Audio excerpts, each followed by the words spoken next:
Assalamualaikum warahmatullahi wabarakatuh.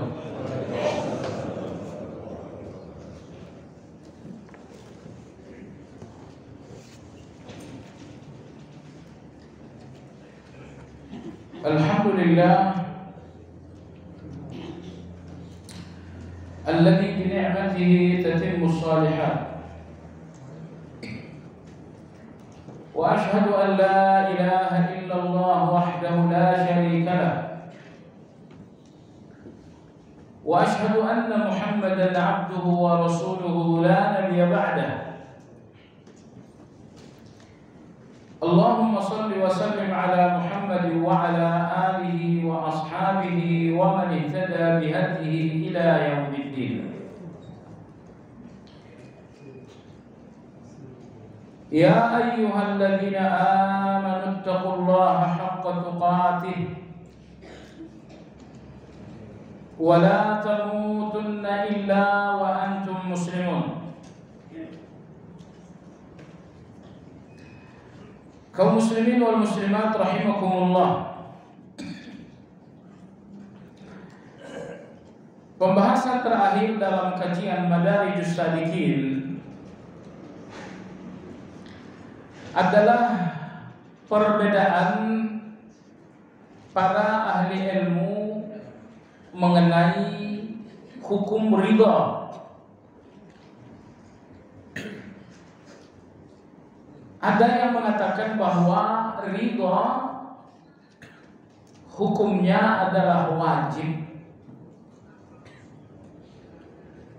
Tidak ada dalil yang betul-betul syar'i atas pendapat ini. Namun ada dalil akal tapi sangat kuat, yaitu apabila seseorang tidak ridha dengan ketetapan Allah, berarti dia benci. Karena tidak ada jarak antara ridha dan benci. Dan benci terhadap ketentuan Allah hukumnya adalah haram. Oleh karena benci terhadap ketentuan Allah hukumnya haram, maka ridha menjadi wajib. Karena apa yang menjadi keselamatan dari yang haram hukumnya adalah wajib. Ini dalil akal tapi sangat kuat. Gak mungkin Anda selamat dari yang haram, yaitu benci, kecuali dengan ridha, maka ridha hukumnya menjadi wajib. Pendapat yang kedua ini datang dari sejumlah ulama seperti Imam Ahmad rahimahullah, bahwa ridha terhadap ketetapan Allah hukumnya sunnah, bukan wajib. Karena ridha dalam Al-Quran tidak pernah diperintah, namun disanjung, dipuji. Radhiyallahu anhum wa radu anhu والسابقون الأولون من المهاجرين والأنصار والذين اتبعوهم بإحسان رضي الله عنهم ورضوا عنه. Jadi ridha dalam Al-Quran hanya disanjung, dipuji, dan tidak pernah diperintah. Makanya ridha terhadap ketetapan Allah itu hukumnya adalah sunnah. Sekedar tambahan jamaah sekalian, apabila seseorang menjalani ujian dari Allah, maka ada 4 jalan, maka ada 4 pilihan. Pilihan yang pertama adalah pilihan yang sangat buruk, karena hukumnya adalah dosa besar, yaitu Anda jalani satu ujian tapi dengan rasa benci. Jadi Anda melihat ujian Allah itu dengan pandangan benci, dengan pandangan permusuhan. Ini sakit sialan lama sekali, dan lain-lain. Ini tidak hanya satu jalan yang buruk, tapi merupakan dosa besar. Dan ingat, ujian Anda terasa begitu sakit karena Anda mengambil pandangan benci.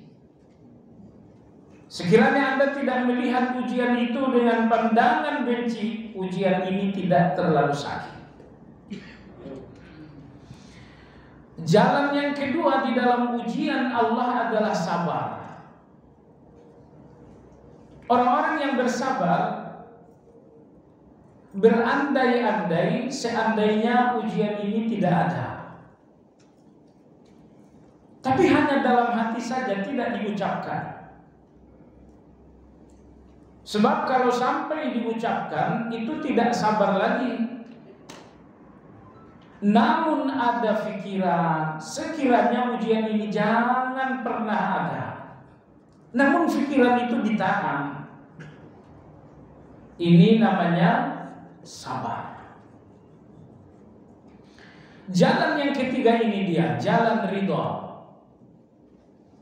Orang yang ridha tidak punya pilihan apa-apa selain pilihan Allah. Apakah Anda berpikir sekiranya ujian ini tidak ada? Enggak, saya enggak berpikir seperti itu. Apakah Anda berpikir ujian ini sebagusnya ada? Enggak, saya enggak berpikir. Saya enggak berpikir ada ujian atau tidak ada ujian. Yang saya pikirkan apa pilihan Allah? Apa ketetapan Allah? Ya sudah.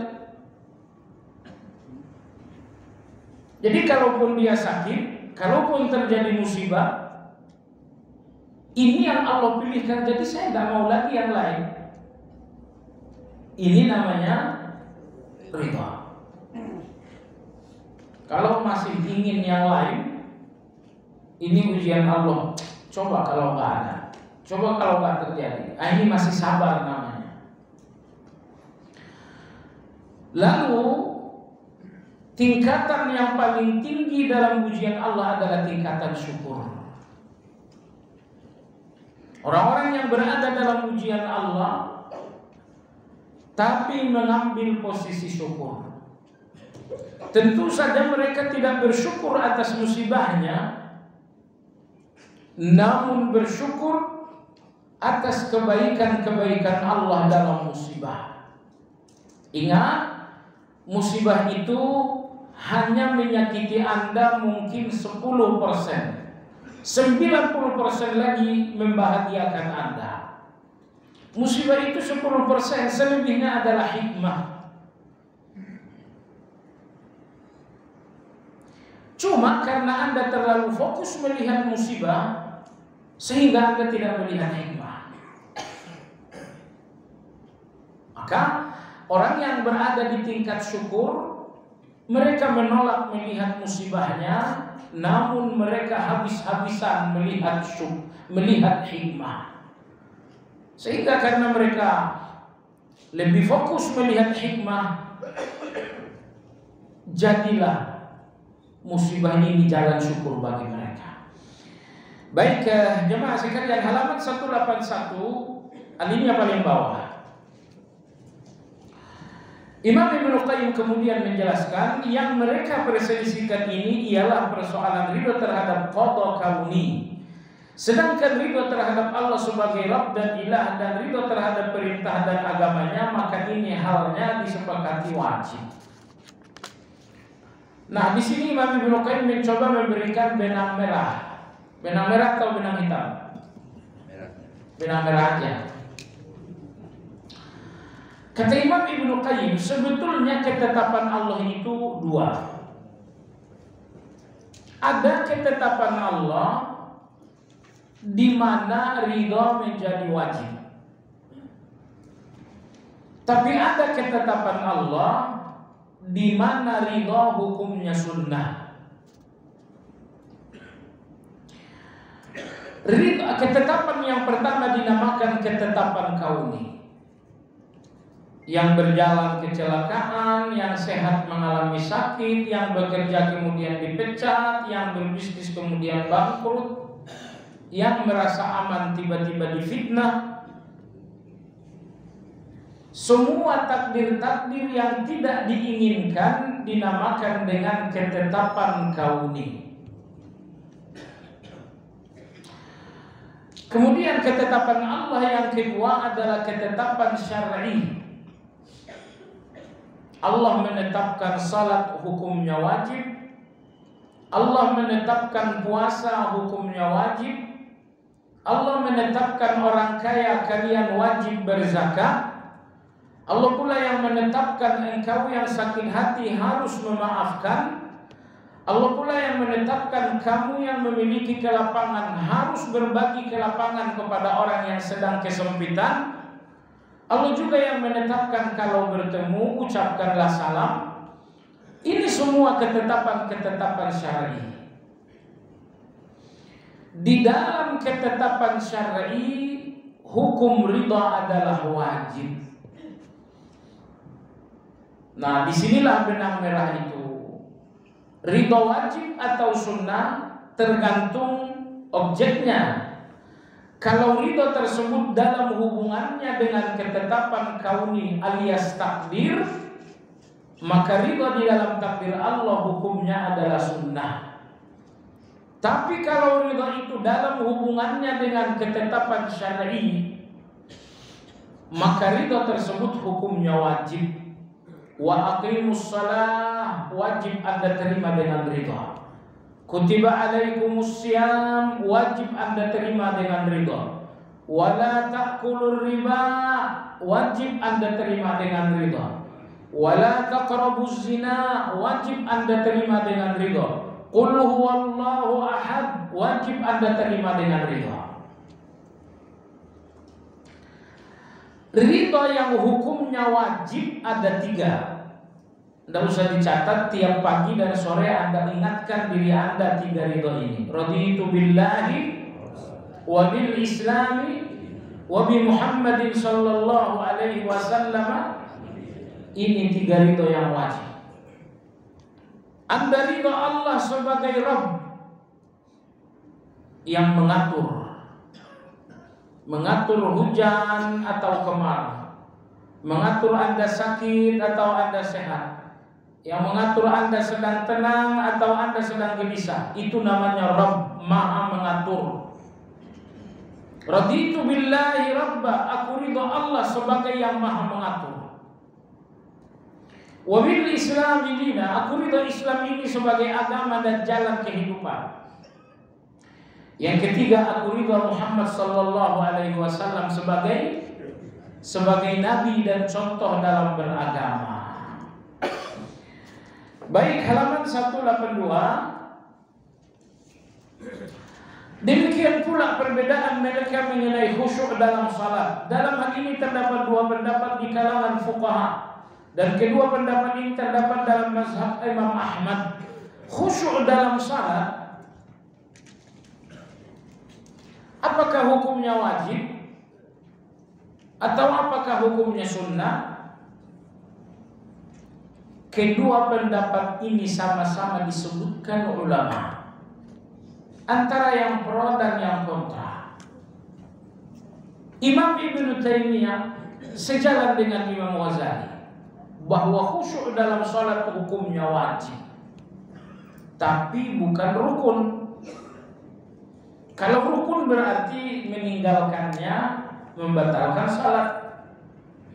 Tapi karena hukumnya wajib, maka meninggalkan khusyuk berdosa, tapi tidak membatalkan salat. Yang membatalkan salat itu meninggalkan rukun. Kalau meninggalkan wajib, hukumnya berdosa tapi tidak membatalkan salat. Baiklah, Imam Ghazali dari mazhab Syafi'i, Imam Ibn Taimiyah dari mazhab Ahmad sepakat bahwa khusyuk dalam salat adalah wajib.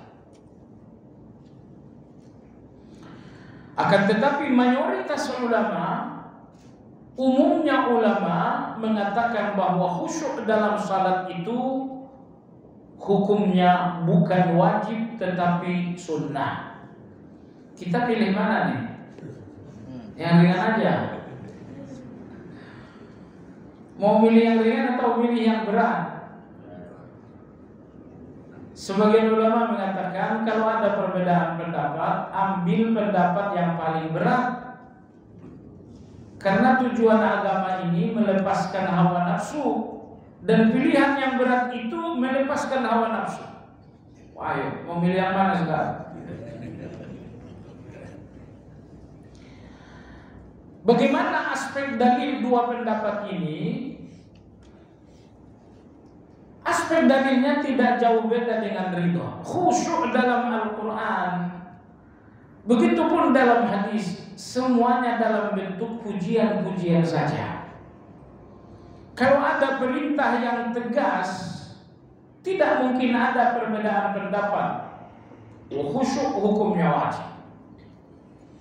Tapi karena khusyuk dalam Al-Quran dan hadis hanya sanjungan, hanya pujian.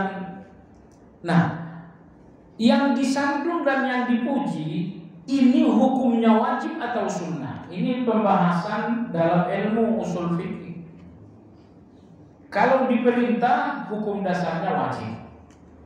Tapi kalau sekedar disanjung, enggak diperintah, cuma dipuji saja. Apakah sekedar pujian tanpa ada perintah menunjukkan wajibkah atau menunjukkan sunnah? Ini kembali kepada perbedaan memahami kaidah. Kalau kaidahnya sudah beda, maka hasilnya juga berbeda. Ada yang mengatakan pujian-pujian Al-Quran hukumnya wajib. Ada yang mengatakan pujian-pujian Al-Quran hukumnya sunnah. Pendapat lebih kuat, sekedar pujian hukumnya sunnah, bukan wajib. Sehingga khusyuk dalam salat itu hukumnya sunnah. Namun nanti akan kita lihat dalil bahwa Nabi SAW menegaskan pahala salat sesuai kadar khusyuk. Artinya ada salat sekedar menggugurkan kewajiban dan ada salat yang membuahkan untung lebih dari kewajiban itu. Salat yang membuahkan keuntungan adalah salat yang khusyuk. Allah berfirman, qad aflahal mu'minun alladzina hum fi salatihim khashi'un. Sungguh beruntung orang-orang yang salat, yaitu orang-orang yang khusyuk dalam salatnya. Dalam ayat ini khusyuk disebutkan oleh Allah keuntungan. Jadi kalau Anda berdagang, ada modal, ada untung. Nah, modal itu kalau sampai hilang, kalau sampai tidak balik, itu namanya rugi. Tapi kalau Anda tidak untung, dinamakan rugi atau tidak? Karena nggak untung, rugi nggak tuh? Ini Anda berdagang, modal 1 miliar. Modal 1 miliar Anda pulang, tapi tidak untung, rugi nggak tuh? Atau kalau modal sudah kembali, meski tidak untung, tidak dinamakan rugi. Definisi rugi menurut Anda apa? Balik modal atau harus ada untung? Pada ayat surat Al-Mu'minun tadi, Allah menegaskan bahwa khusyuk itu adalah untung. Jadi salat tanpa khusyuk adalah salat kembali modal. Sehingga nanti dalam hadis Nabi Sallallahu Alaihi Wasallam berkata, ada orang yang salat, lalu dia selesai salat hanya mendapatkan setengah pahala. Ada juga orang yang salat, begitu salam hanya mendapatkan 1/4 pahala. Bahkan ada orang yang salat, selesai salat hanya mendapatkan 1/10 pahala. Ada orang yang salat enggak mendapatkan apa-apa. Salat tidak mendapatkan apa-apa. Ada yang dapat 1/10, ada yang dapat 1/4, ada yang dapat setengah, ada yang mendapatkan full. Ini masalahnya apa ini? Dapat full, dapat 1/10, dapat 1/4, ini semuanya khusyuk. Kalau dalam sholat khusyuk Anda hanya waktu sujud saja, mungkin selesai salam pahala yang Anda peroleh 1/10 saja. Tapi tadi sholat subuh, rakaat pertama saya belum hadir hati, belum khusyuk. Begitu rakaat kedua baru hati ini khusyuk. Berarti Anda akan dapatkan pahala sebanyak separuh. Maka di sini Anda lihat nanti bahwa Imam Ibnu Qayyim rahimahullah mengatakan ulama semuanya sepakat. Semua ulama sepakat pahala dalam salat adalah kekhusyukan. Itu pahalanya. Ini tidak ada khilafiyah. Pahala dalam salat disepakati ulama terletak dalam khusyuk. Maka kadar khusyuk Anda itulah kadar pahala. Pahala itu nilai. Ini sholat nilainya berapa? Jawabannya khusyuknya nilai berapa? Berarti kalau dalam sholat Anda tidak khusyuk, sholat Anda ini tidak ada pahalanya, tapi juga tidak ada dosanya karena Anda telah gugurkan kewajiban. Jadi kalau sholat cuma gugurkan kewajiban, lepas dari dosa, kembali modal, tapi tidak ada untung. Karena keuntungan yang bernama pahala adanya di dalam khusyuk. Nah, sekarang silakan ditimbang-timbang. Anda ambil pendapat wajibkah khusyuk itu atau sunnah? Enaknya sih sunnah aja, enaknya. Tapi itu hawa nafsu. Baiklah jemaah sekalian yang saya hormati, khusyuk dalam salat berarti 5 hal. Yang pertama hudurul qalb. Seseorang dinamakan khusyuk apabila hatinya telah hadir dalam salat. Di mana hati kamu? Hati saya lagi nyari handphone Samsung. Oh, hatinya belum hadir dalam salat. Hati Anda di mana? Hati saya sibuk memikirkan orang yang tadi melecehkan saya. Saya dikata-katain orang, dituduh macam-macam. Lalu ketika saya sholat bacakan Fatihah, hati ini sibuk dengan caci maki orang ini.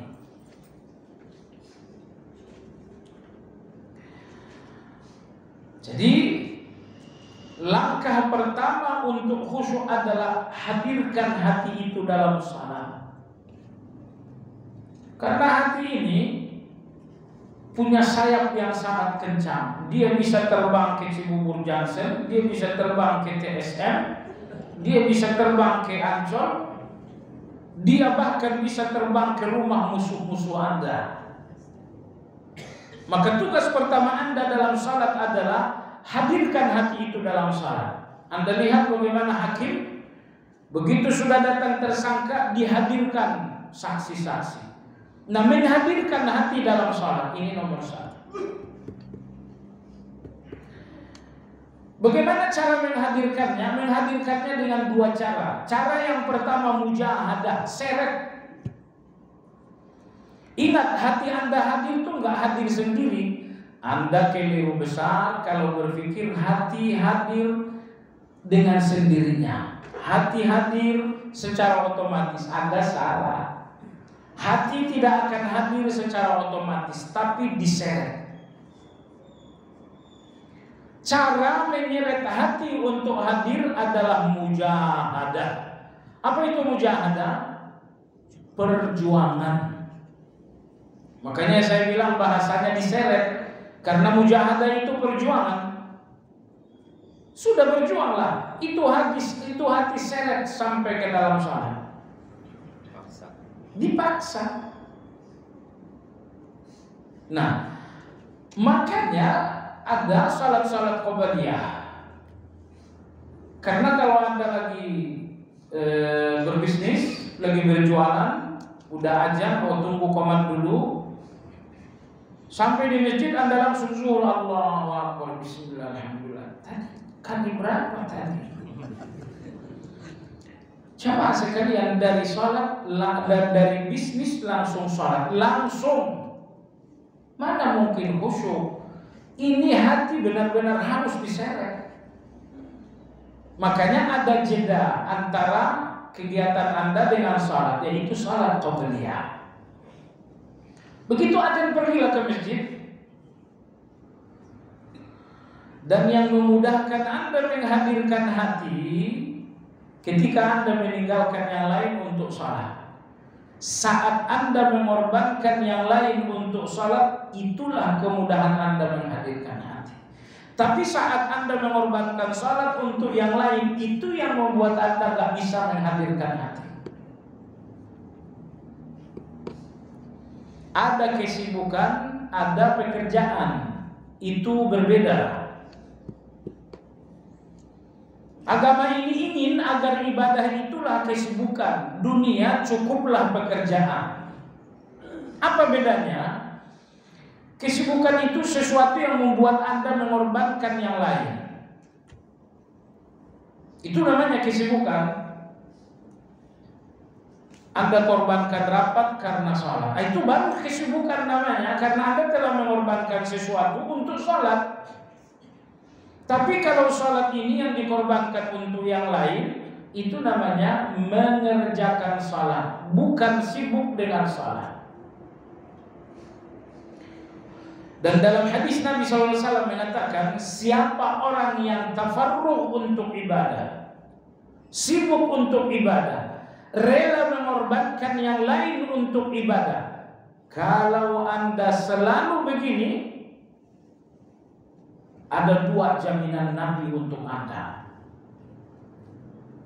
Saya ulangi, kalau Anda termasuk orang yang selalu mengorbankan pekerjaan atau apapun untuk salat, jaminan Nabi untuk Anda ada dua. Ja'alallahu hinahu fi qalbihi. Nomor satu, Allah akan memberikan hati Anda rasa cukup. Rasa cukup. Dapat berapa hari ini? Cuma 200.000, cukup. Dapat berapa hari ini? 5 miliar. Kenapa tidak 10 tanggung sekali? Ini hati yang lapar ini. Ternyata hati cukup, hati lapar, hubungannya dengan ibadah. Ibadah yang selalu dikorbankan untuk yang lain, ini yang membuat hati selalu lapar. Tapi apabila selain ibadah selalu dikorbankan untuk ibadah, ini yang membuahkan hati yang selalu kenyang, hati yang selalu cukup. Jadi Anda akan melihat sikap Anda terhadap ibadah akan Anda temukan dalam hati lapar atau hati cukup. Jaminan Nabi yang kedua adalah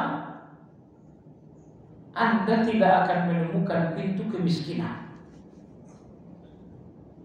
Sekali lagi, Anda tidak akan menemukan pintu kemiskinan sama sekali. Kan bisa aja orang miskin karena bangkrut, bisa aja orang miskin karena sakit yang berlama-lama, bisa aja miskin disebabkan karena terjadi denda dan lain-lain, bisa aja miskin karena hutang piutang. Semua pintu-pintu kemiskinan ditutup oleh Allah. Ini jaminan Nabi yang kedua. Kapan itu? Jawabannya saat Anda berani berkorban untuk ibadah. Tapi tidak usahlah Anda banyak tanya lagi. Kalau sholat ini yang sering dikorbankan untuk yang lain, tiba-tiba terlulut hutang piutang, apa jadinya kendaraan dijual, apa jadinya rumah pun dijual. Kemiskinan terjadi, lilitan hutang piutang terjadi, sampai tak bisa dilepaskan lilitan itu, sampai akhirnya fakir miskin. Penyebab utamanya adalah ibadah yang sering Anda korbankan. Jadi jangan sampai berpikir Anda korbankan ibadah, kalau tidak kehidupan Anda sendiri yang akan korban. Baiklah. Jadi cara pertama menghadirkan hati adalah diseret. diseret hati ini. Cara menyeretnya itu yang dinamakan mujahadah. Cara yang kedua menyeret hati untuk hadir dalam salat adalah himmah. Ini cara yang kedua, himmah. Apa yang dimaksud dengan himmah? Keinginan yang besar. Kalau salat ini keinginan besar, hati Anda akan hadir. Tapi kalau ternyata bisnis itulah keinginan besar, hati gak akan hadir. Nah, usahakanlah agar sholat ini jadi himmah. Dengan dua hal inilah Anda bisa menghadirkan hati. Baik, inilah unsur pertama dalam khusyuk. Hadirkan hati. Jangan biarkan ia pergi ke sana kemari. Hadirkan hati itu. Yang kedua, unsur kedua dalam khusyuk adalah al-faham, faham. Ini yang kedua. Maksudnya apa? Ada orang yang berhasil menghadirkan hati dalam sholat, tapi hadirnya hati itu untuk suara imam yang bagus. Siapa imamnya? Oh, ini imamnya Syekh Sudes. Hatinya hadir. Tapi hatinya hadir bukan untuk faham. Hatinya hadir untuk mendengarkan suara. Hadir hati untuk suara tidak dinamakan khusyuk, kecuali khusyuk yang rendah. Khusyuk yang sesungguhnya hadirnya hati untuk faham. Allahu Akbar, Allah Maha Besar. Berarti saya kecil, berarti pekerjaan kecil, uang kecil, dunia kecil, istana presiden dan presidennya kecil. Kalau Allah sudah besar, mana lagi yang besar kecuali Allah. Allahu Akbar kabira walhamdulillah. Ini dia unsur kedua dalam khusyuk adalah faham. Hati harus hadir, tapi tidak hadir untuk suara yang indah, melainkan hadir untuk faham. Ya, kalau cuma baca mantra saja sulit dinamakan khusyuk. Baik, unsur ketiga dalam khusyuk adalah ta'zim, pengagungan dan penghormatan. Anda bicara dengan anggaplah orang yang anak kecil gitu ya. Anda bicara dengan cucu Anda, pasti hati Anda hadir. Pasti pula hati Anda faham. Tapi tidak mungkin hati itu hadir, hati itu faham lalu ta'zim.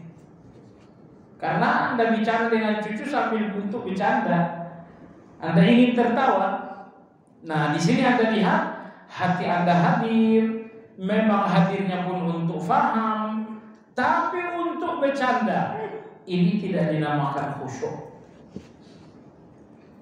Khusyuk itu hati Anda hadir, kehadirannya untuk faham.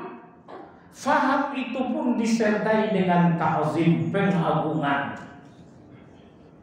Allahu Akbar, Anda rasakan kebesaran itu. Alhamdulillah, Anda rasakan pujian itu. Allah terpuji, betapa baiknya Allah. Allah kasih saya usia, alhamdulillah, Allah kasih.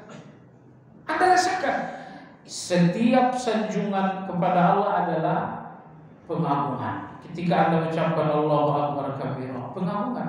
Walhamdulillah katsira, pengagungan. Wa subhanallah bukratan wa asila, itu pengagungan. Baik. Sudah berapa itu? 3. Unsur khusyuk berikutnya jamaah sekalian adalah al-mahabbah. Al-mahabbah itu adalah rasa takut. Karena ada orang yang mengagungkan tapi tidak ada rasa takut. Ini namanya mengagungkan tapi tidak ada rasa takut, ini keliru. Khusyuk itu Anda agungkan Allah, tapi disertai dengan rasa takut. Lalu yang terakhir, khusyuk itu adalah raja. Meskipun Anda mengagungkan Allah, di mana ada rasa takut, tapi juga harus ada harapan. Maka di dalam khusyuk itu hati menemukan banyak harapan. Alhamdulillahirabbil alamin, Allah terpuji. Kalau Allah terpuji, tidak mungkin Dia kesihkan kecewaan dan selanjutnya. Jemaah sekalian yang saya hormati, dengan 5 hal inilah Anda akan sampai kepada khusyuk. Baik, cuman kesimpulannya tadi khusyuk wajib atau sunnah? Dalil-dalilnya kita sudah sampaikan. Jemaah sekalian yang saya hormati,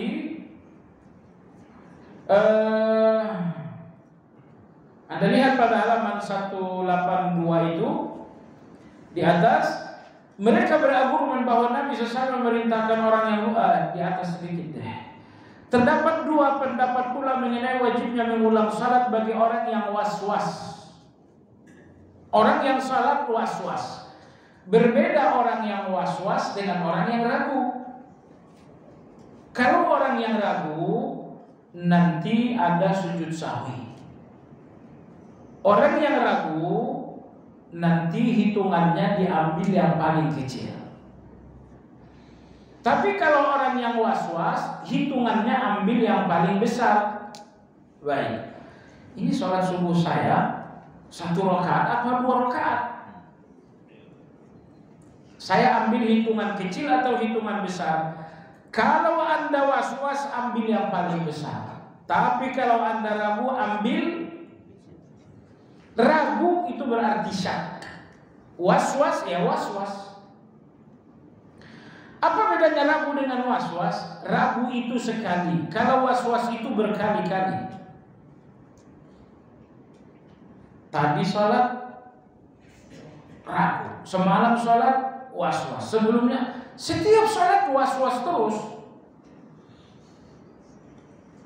Mohon maaf. Allahu Akbar. Lepas lagi. Allahu Akbar. Ini bukan orang yang ragu. Ini orang yang was-was. Ragu itu ragu masuk akal. Tapi kalau was-was itu nggak masuk akal. Sholatnya bersama imam ragu, tadi 2 rakaat. Ngapain mikirin jumlah rakaat kalau kamu jadi imam? Kalau kamu jadi imam. Makanya Anda kalau ingin mengobati was-was, sholat berjamaah. Sholat sendiri itu biasanya yang dikerubungin setan.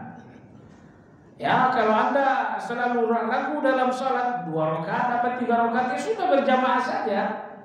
Kalau berjamaah setan nggak bisa macam-macam.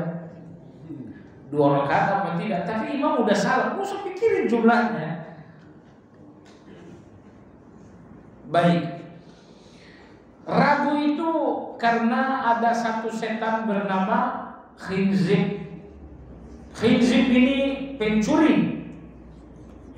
Dia mencuri khusyuk Anda dalam salat sampai was-was. La tus'alunna yawma idzin 'anil na'im. Saya udah baca Fatihah belum? Udah baca ayat kok ragu baca Fatihah, Pak? Udah apa belum? Kalau Anda udah baca ayat berarti Fatihahnya udah.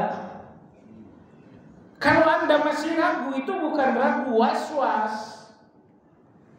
Kalau was-was itu dilawan, gak boleh diperturut. Was-was itu cara setan agar Anda tidak menikmati salat. Semua orang-orang beriman menikmati salat, tapi datanglah orang-orang yang was-was tersiksa dengan salat. Orang yang was-was tersiksa dengan salat. Saya ketemu kawan itu was-was kelas profesor. Saya ke rumahnya habis isya, ternyata di kamar mandi. Karena dia nggak enak hati saya menunggu, akhirnya dia keluar. Ini saya bilang, wajah kamu bisa ditekuk 12, kenapa ini? Kata dia, ini wudhu dari asar belum selesai. Saya bilang, dari asar? Iya. Berarti kamu belum sholat asar? Belum. Makanya saya bilang ini was-was kelas internasional.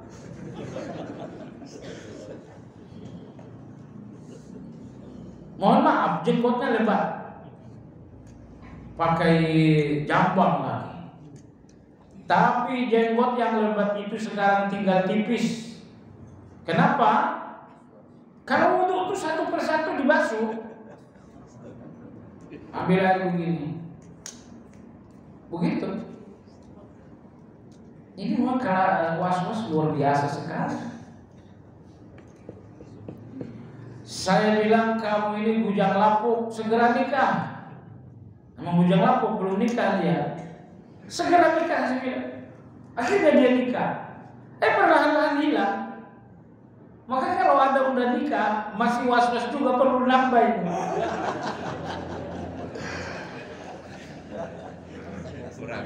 Enggak, subhanallah, ternyata memang ada hubungannya.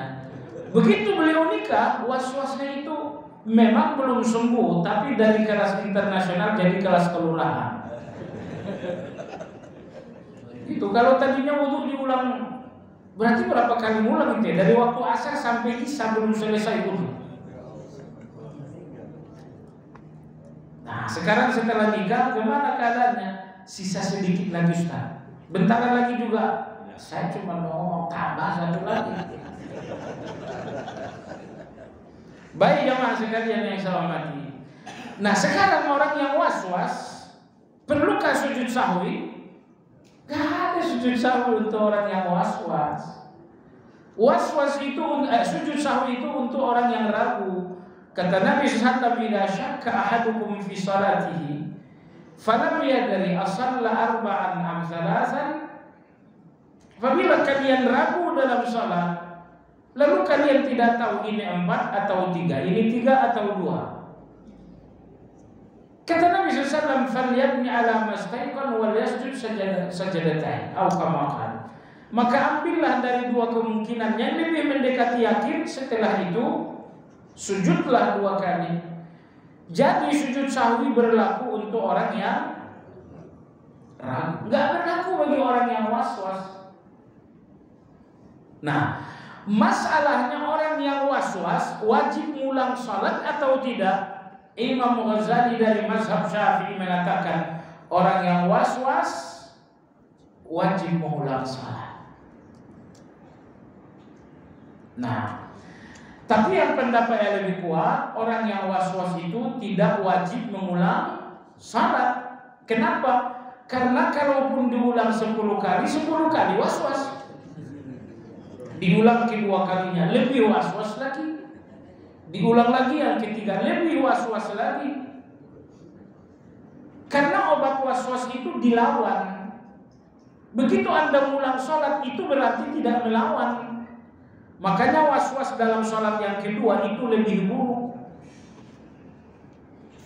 Jadi dengan demikian pendapat terkuat, orang yang was-was dalam sholat tidak perlu mengulang. Mana dalilnya ini? Dalilnya ini. Dalilnya adalah hadis Bukhari Muslim. Kata Nabi SAW, "Inna syaitana ya'ti ahadakum fi salatihi." Sesungguhnya setan mendatangi seseorang kalian dalam salat. Fayaqul, lalu setan berkata, "Ulkur kaza, ulkur kaza." Ingat enggak begini, ingat enggak begini. Tujuan setan apa? Ya supaya Anda ragu. Kalau bisa supaya Anda was-was. Sampai akhirnya kata Nabi, hatta yadillar rajulu an yadri kam shalah, sampai dia kemudian lalai, ini salat sudah berapa. Tapi dalam hadis ini Nabi tidak memerintahkan untuk mengulang. Beliau memerintahkan sujud sahwi, tapi tidak memerintahkan mengulang. Baik jamaah sekalian yang saya hormati. Di sini di bagian bawah halaman 182 disebutkan satu hadis. Ini ya, Imam Ibnu Qayyim berkata, tetapi tidak diperselisihkan lagi bahwa salat tidak diberi pahala kecuali sesuai kadar kehadiran hati. Ini berat bagi saya nih. Kata beliau, tidak diperselisihkan. Artinya ulama-ulama sepakat bahwa salat tidak menghasilkan pahala kalau tidak khusyuk. Itu kembali modal saja, nggak ada untungnya. Mana dalilnya? Salat hanya kembali modal, tidak ada untung. Salat hanya gugur kewajiban, tidak ada pahala kalau tidak khusyuk. Mana dalilnya? Dalilnya adalah innal 'abda la yansarifu min salatihi wa lam yuktab lahu illa nisfuha thuluthuha rubuha hatta balagha usyruha. Sesungguhnya terkadang seorang hamba menjalankan salat dan dia tidak dapatkan pahala kecuali hanya separuh, kecuali hanya seperempat, sepertiga, kecuali hanya seperempat, kecuali hanya sepersepuluh. Bahkan ada orang yang selesai salat tidak dapatkan apa-apa. Hadis ini dalam pemahaman Imam Ibnu Qayyim rahimahullah menunjukkan bahwa pahala salat, keuntungan Anda dalam salat ditentukan oleh khusyuk.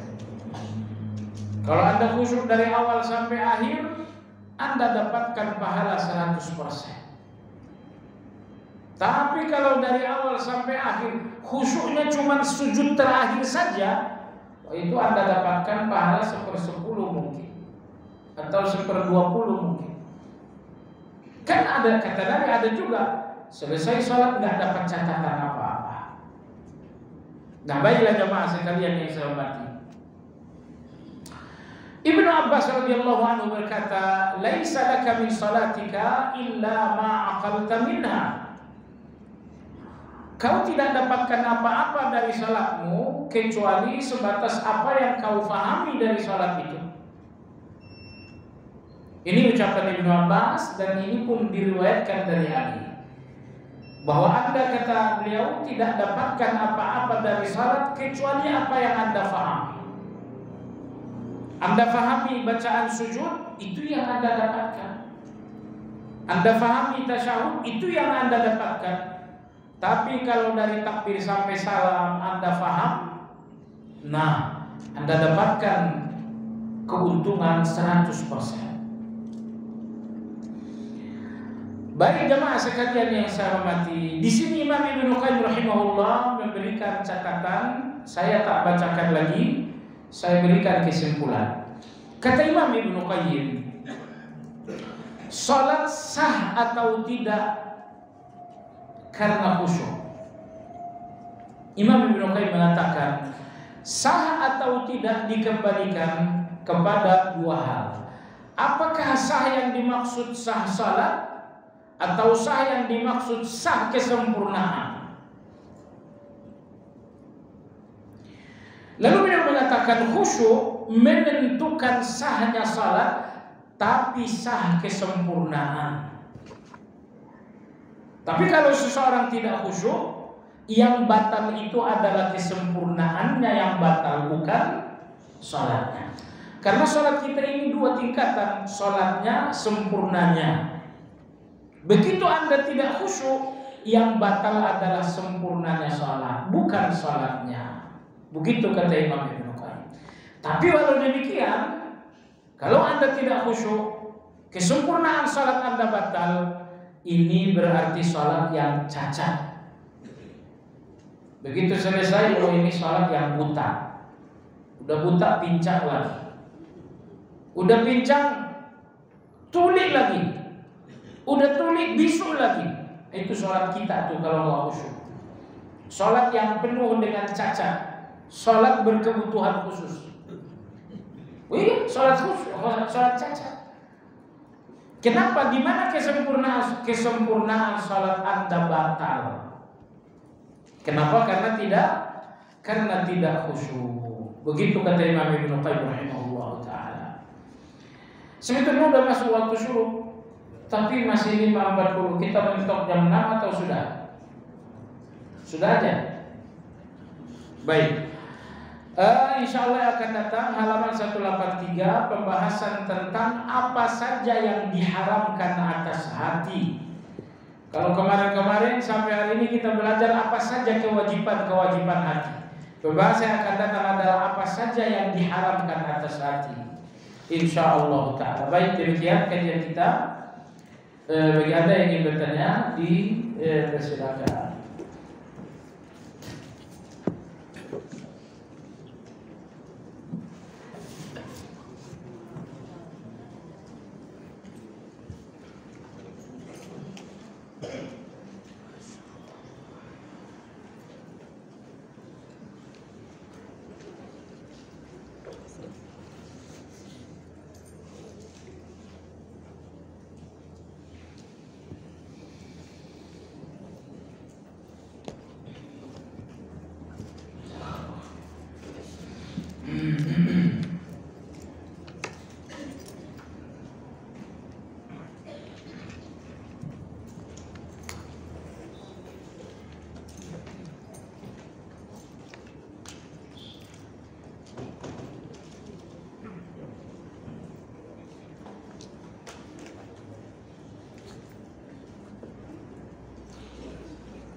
La haula wala quwwata illa billah. Bismillah. Kredit motor apakah riba? Pernah dengar kalau ada barang tidak riba kredit motor. Anda kredit uangnya atau kredit barangnya? Kalau yang dikredit uangnya sesuai pinjaman atau tidak? Misalnya saya mau kredit motor, Anda kredit uangnya, misalnya dipinjamkan 20 juta. Kalau yang dikredit uangnya dan sesuai dengan modal, tentu itu bukan riba. Tapi kalau yang dikredit uangnya dan itu lebih dari pinjaman, tentu riba. Baik. Tapi kalau yang Anda kredit adalah barangnya,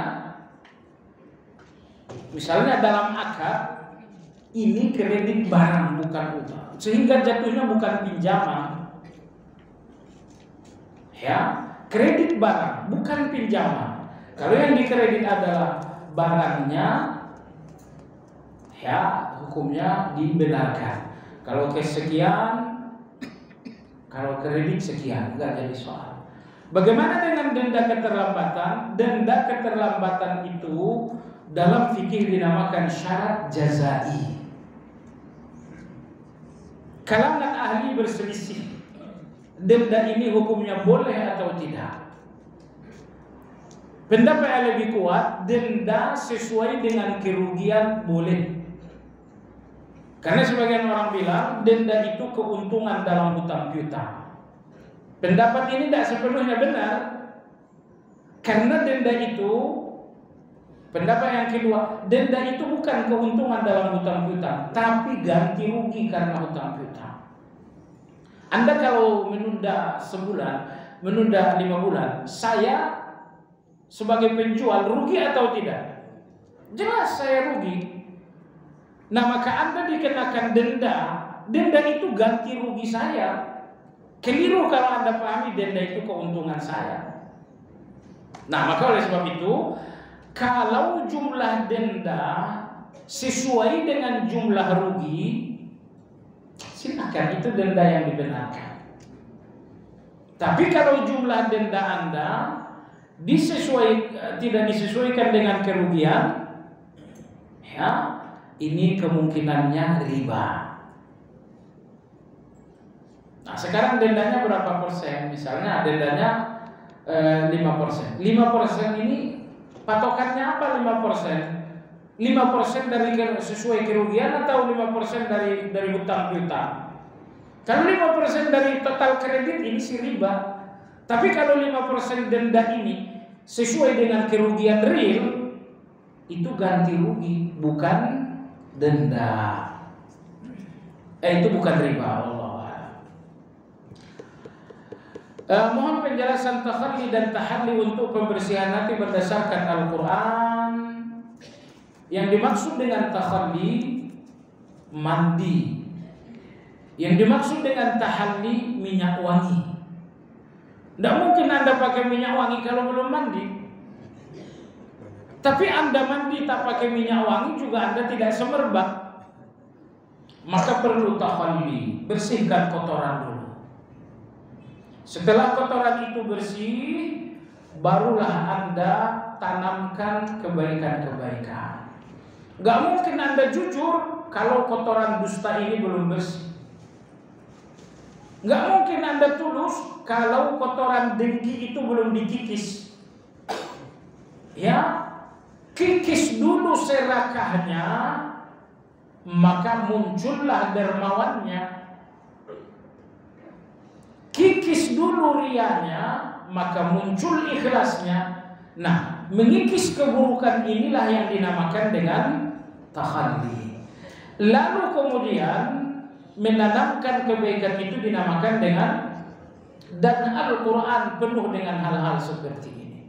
Misalnya ketika Allah berfirman, wa'budullaha wa la tusyriku bihi syai'a. Ibadahlah kepada Allah dan jangan syirik. Mana takhalli? Takhalli itu pembersihan, jangan syirik. Wa'budullah, ini tahalli. Wallahu a'lam. Imam sering mengucapkan rapatkan shaf dan luruskan merupakan kesempurnaan dalam salat. Apakah perintah ini wajib atau bagaimana kalau tidak merapatkan shaf? Pertama, Nabi SAW tidak pernah salat sebelum menghadap ke makmum. Lalu beliau mengatakan istawu. Itu memang sunnah. Tapi jangan istawu menghadap kiblat, istawu menghadap makmum. Nah, apakah ini wajib ataukah ini sunnah? Jawabannya merapatkan shaf, meluruskan shaf, wajib atau sunnah? Pendapat terkuat hukumnya adalah sunnah. Karena dalam riwayat disebutkan fa inna taswiyatas sufuf min hasanis salah. Meluruskan shaf itu keindahan salat. Hadis sahih, hadis sahih. Hadis ini yang menjadi dasar hukum sehingga Imam Al-Iraqi, gurunya Imam Ibnu Hajar, beliau menyimpulkan bahwa meluruskan, merapatkan shaf hukumnya adalah sunnah. Karena Nabi menyebutkan hal itu keindahan salat. Sudah? Kalau meluruskan shaf hanya keindahan, hukumnya sunnah, maka imam mengatakan istawu, hukumnya sunnah juga. Tapi itu kalau makmumnya banyak. Kalau makmum Anda satu tidak perlu istawu. Makmum cuma satu, istawu. Dia mau luruskan dan rapatkan dengan siapa? Dengan tembok. Orang punya hutang pada saya ikhlaskan karena tidak mungkin ditagih lagi. Gak mungkin ditagih lagi orangnya, sudah kabur entah kemana. Dan hutang tersebut saya hadiahkan untuk kedua orang tua saya yang sudah almarhum. Apakah boleh?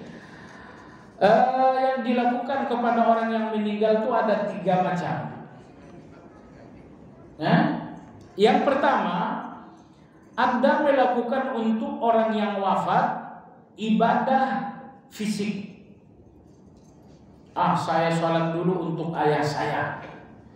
Ibadah fisik untuk orang yang telah wafat tidak dianjurkan. Baik, yang kedua, Anda lakukan ibadah harta untuk yang wafat. Ibadah harta untuk yang wafat, ulama-ulama ijma hukumnya boleh. Sedekah atas nama ayah, membangun masjid atas nama ibu, itu ibadah harta untuk yang wafat. Termasuk menyembelih korban untuk orang yang wafat, itu ibadah harta. Nanti dalam Madarijus Salikin akan kita semukan, Imam Ibnu Qayyim mengatakan sedekah atas nama orang yang wafat hukumnya boleh berdasarkan ijma. Jadi nggak ada khilafiyah dalam masalah itu. Yang ketiga jamaah sekalian adalah menjalankan ibadah harta dan ibadah fisik sekaligus untuk orang yang telah wafat. Apa itu? Haji, umrah. Umrah itu ibadah fisik, tapi ibadah harta juga. Karena syarat haji dan syarat umrah ada kemampuan. Kemampuan itu meliputi finansial dan lain-lain. Nah, yang ketiga ini pun dibenarkan. Anda boleh melakukan ibadah fisik dan harta, yaitu ibadah haji dan ibadah umrah atas nama orang yang wafat. Nah, berdasarkan tiga klasifikasi ini, maka hutang yang tak bisa ditagih tersebut lalu Anda ikhlaskan, tapi atas nama orang tua, hukumnya boleh. Nah, ini balik lagi. Apakah kunut dalam salat subuh masuk dalam rukun atau sunnah? Yang mengatakan rukun tidak ada. Yang mengatakan sunnah dua pendapat. Dalam Syafi'i dinamakan sunnah ab'ad. Kalau tertinggal harus sujud sahwi. Dalam mazhab lain kunut subuh ini sekedar sunnah saja, bukan ab'ad. Kalau tertinggal tidak perlu sujud sahwi. Ini semuanya perbedaan pendapat. Dalam perbedaan pendapat, hargai orang, orang hargai Anda. Tidak perlu caci ataupun mencaci. Doa iftitah dalam salat sunnah boleh atau tidak? Bukan cuma boleh, sunnah hukumnya. Doa iftitah itu berlaku dalam salat wajib juga dalam salat sunnah.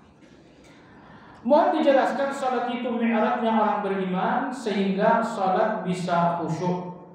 Mi'rajnya orang yang beriman itu istilah ulama saja.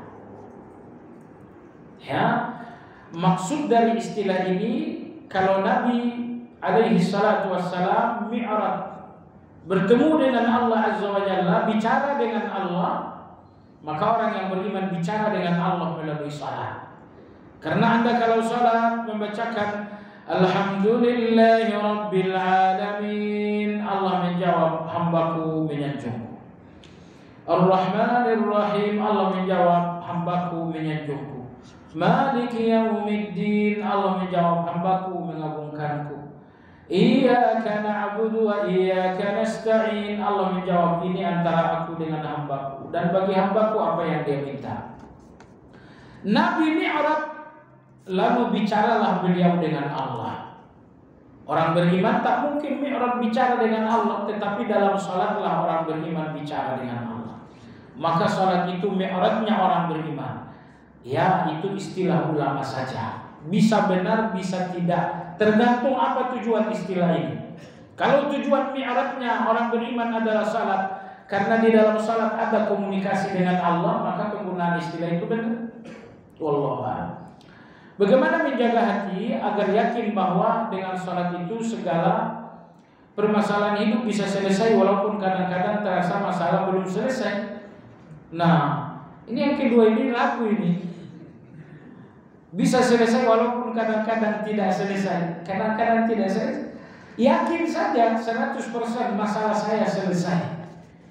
Gimana kalau belum? Oh, itu ragu. Ya. Coba sekali ya sahabati, yakin.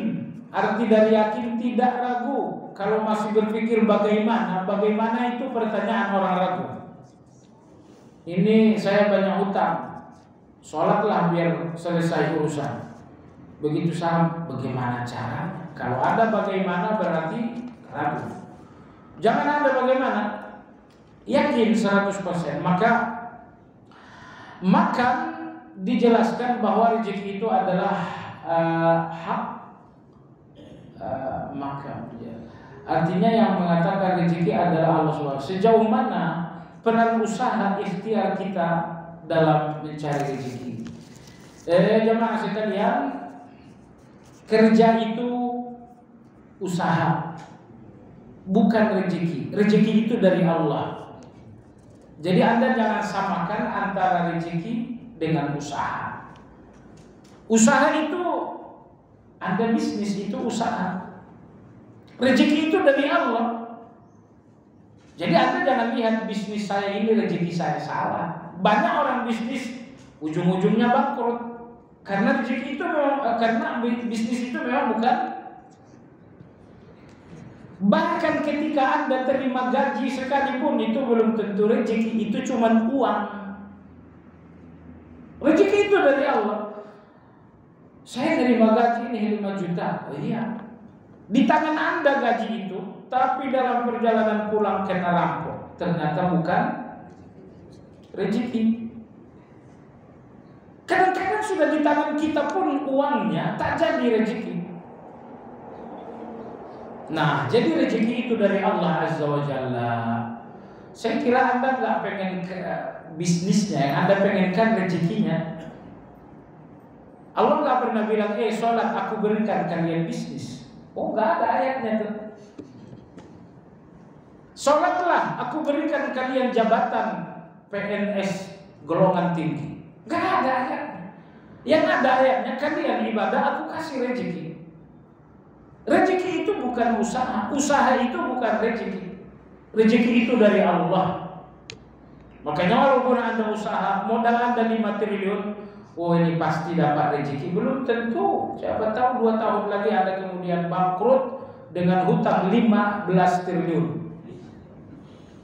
Iya kan? Nah, Anda butuh rezekinya atau butuh kerjanya? Nah, jadi sudah, bekerja itu hukumnya wajib. Usaha itu hukumnya wajib. Tapi melihat usaha itu sebagai rezeki itu haram. Itu yang membuat orang banyak gelisah. Orang yang selalu melihat rezeki saya adalah kerja saya. Oh, ini orang yang siap-siap menderita nih. Sehingga usia 58-60 tahun dinyatakan kamu pensiun. Udah, siap-siap gelisah, siap-siap stres. Kenapa? Anda terlanjur melihat rezeki saya, kerja saya. Siapa yang ngajarin Anda tuh? Agama enggak ngajarin Anda. Rezeki saya, usaha saya, kerja saya, rezeki saya. Agama enggak ngajarin Anda. Kerja Anda itu usaha Anda, rezeki Anda di tangan. Makanya Allah selalu berfirman, Innallaha huwar razzaq.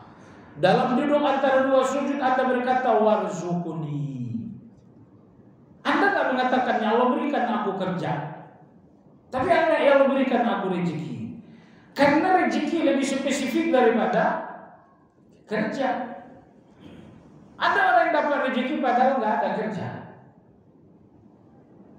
Dia nggak kerja, pengangguran.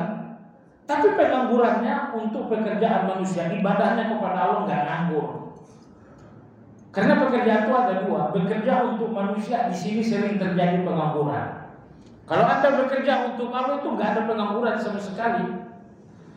Makanya kalau Anda nggak kerja di mana-mana, sudah baca Quran saja 10 juz sehari. Sholat malam saja sebanyak-banyaknya, sholat duha sebanyak-banyaknya.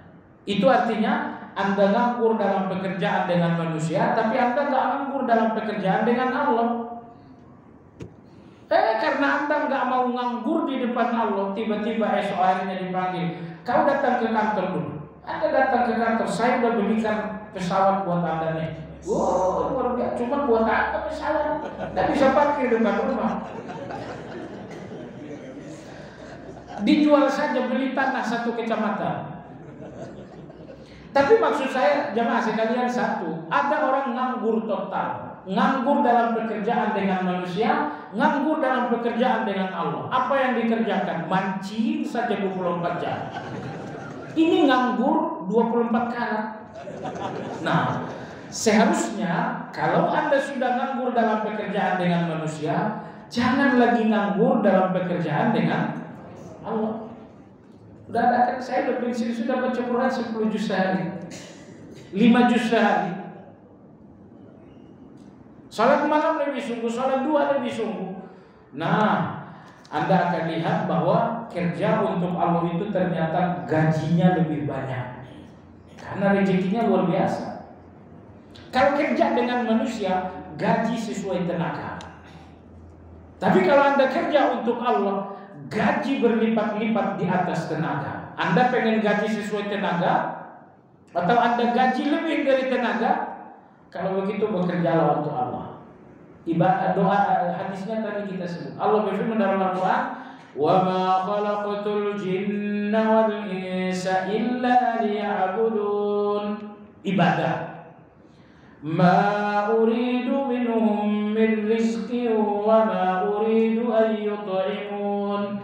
Inna Allaha huwar razzaqu dzul quwwatil matin. Allah suruh ibadah, lalu Allah bicara rezeki. Ibadah itu kerja dengan Allah. Allah bilang rezeki ibadah.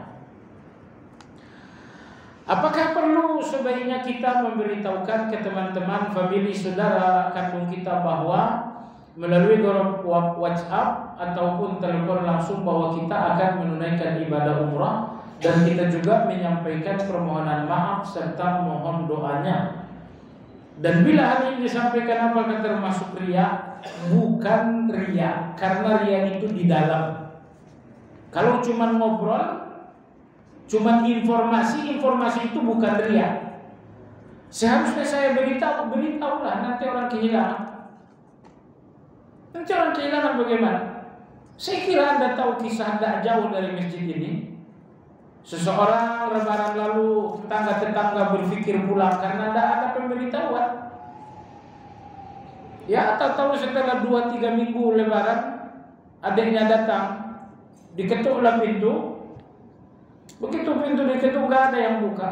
Akhirnya sang adik bertanya kepada tetangga, "Di mana abang saya?" Tetangga mengatakan, "Abang kamu kan pulang kampung." "Yang pulang kampung saya, abang saya malah nggak datang." Akhirnya rumah dibongkar. Setelah rumah dibongkar, ternyata abangnya tinggal tulang belulang. Tulang belulang tapi masih ada kain sarung, masih ada sweater. Artinya abangnya wafat. Nggak jauh dari masjid ini. Ya, warga nggak berani berbuat apa-apa, dipanggillah polisi Cimanggis. Ya, kata polisi Cimanggis, ini diperkirakan wafat 2 minggu lebih. 2 minggu lebih, seluruh tubuhnya sudah hitam. Jadi maksudnya apa ini? Maksudnya informasikan kepada orang lain, ya, supaya Anda dapatkan doa. Kalau sholat masjid apakah mendapatkan pahala 100.000 kali juga sholatnya tidak khusyuk? Waduh, pertanyaan kan susah-susah. Jadi Nabi mengatakan sholat di Masjid Nabawi sekian, sholat di Masjidil Haram sekian, sholat Masjid Aqsa sekian. Pahalanya, ya kan? Pahala sholatnya. Sekarang kalau sholatnya nggak khusyuk, dapatkah pahala yang dilipat gandakan itu? Pembahasan tadi sih tidak dibedakan. Sholat Masjidil Haram tidak berlaku. Kan tidak begitu pembahasannya. Pembahasan tadi berlaku umum. Kalau tidak khusyuk, tidak ada pahala. Mau di Baitul Hikmah atau di Masjidil Haram. Gitu.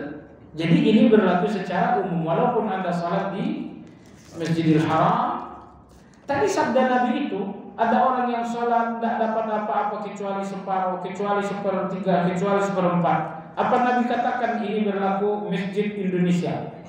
Tidak ada hadisnya begitu. Hadis itu umum saja. Jadi kesimpulan berlaku secara umum. Apa boleh wudhu tanpa basah tangan karena sakit? Atau kita tayamum saja? Ini khilafiyah di kalangan ulama.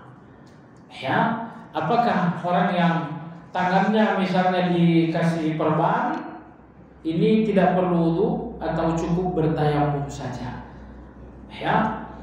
Dalam hadis Ali bin Abi Thalib beliau mengatakan, "Inkasarat ihda zandayya." Salah satu lengan tanganku patah.